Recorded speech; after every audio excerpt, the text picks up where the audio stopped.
Hello mga auntie! Today, I'm going to flex to you my mga pantulog or pambalay. O, diba?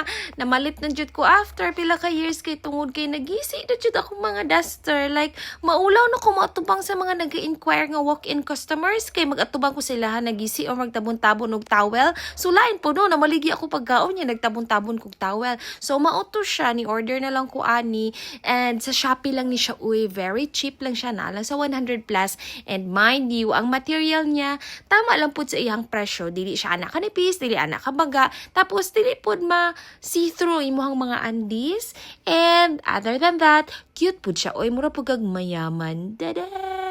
Anyway, nagtanga-tanga lang jud ko ani ba kay sa sukat-sukat na ko or pag-unbox na ako ani or unpack, wala ako kabantay na isa ra daig design ako ang mga terno na shorts, pero lailahig color.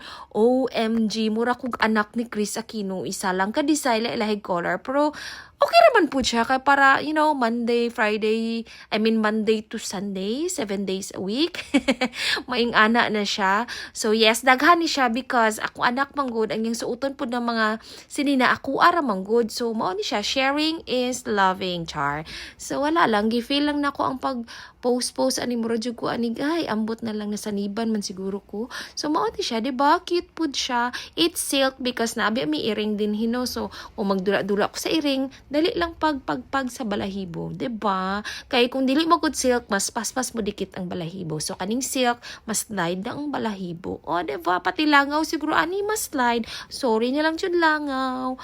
Ay, nako, I so love this. So thank you to my husband. Yee. Why pulos kini akong video. Okay, bye. See you next time, char.